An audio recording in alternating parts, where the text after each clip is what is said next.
Nnamdi Kanu's transfer back to UK 4 years after being in prison.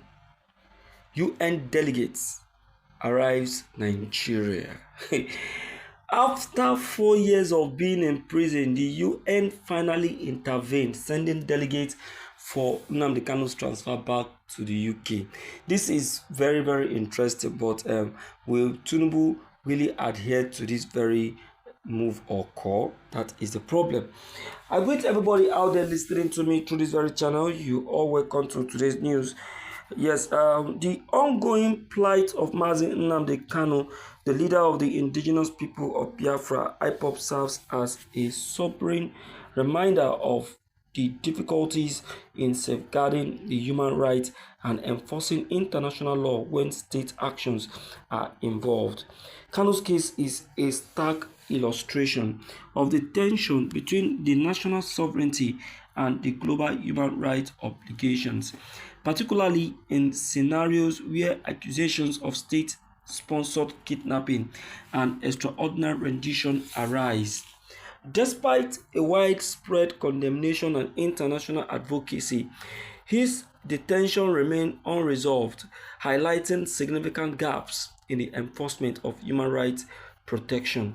The controversial circumstances surrounding Kanu's apprehension in 2021 have drawn a global attention.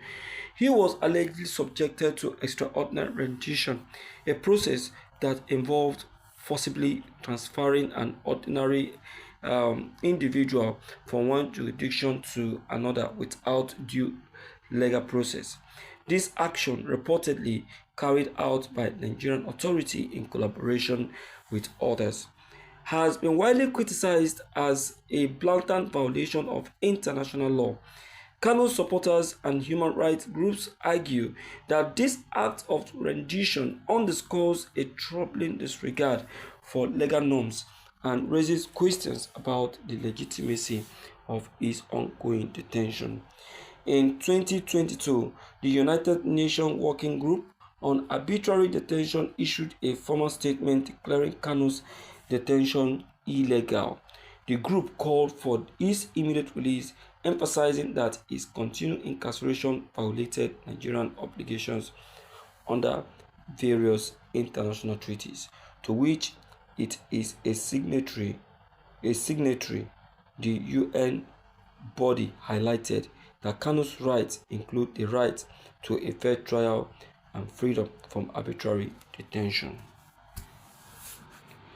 It will be very, very bad of Nigeria if after this move coming from the UN for the third time and Nnamdi Kanu is not released. Oh my God, it will be very bad for the UN, because it will be very, very bad for Nigeria, because the UN are not going to be taking it lightly.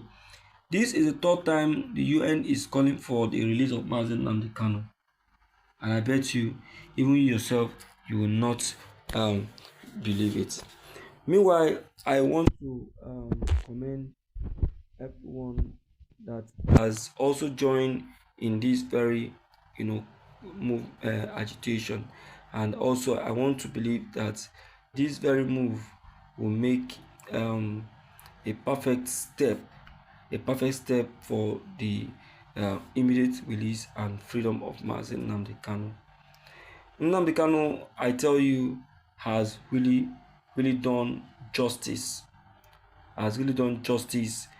To this very call for Biafranism, of which the federal government of Nigeria, they are afraid of, believing that if Nnamdi Kanu is left or allowed to continue in this way, Igbo will be convinced and Nigeria will have no other choice than to divide.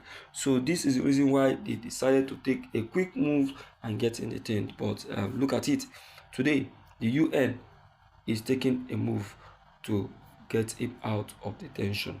So who is fooling who, and who is now being made a caricature of? Yes, I know that they may have succeeded in punishing Nnamdi Kanu and making him to suffer, but the world is now the one celebrating Nnamdi Kanu today. I'm telling you, the world is celebrating him, and now Nigeria has been tagged as a disappointment for choosing the wrong path, for freedom. All right, dear listeners, let me begin to hear from you, and then let's know what your take and what your opinion about this actually is. It is a pleasure. Don't forget to like and subscribe to this very channel so that you can be updated each time we upload any new videos. Thank you.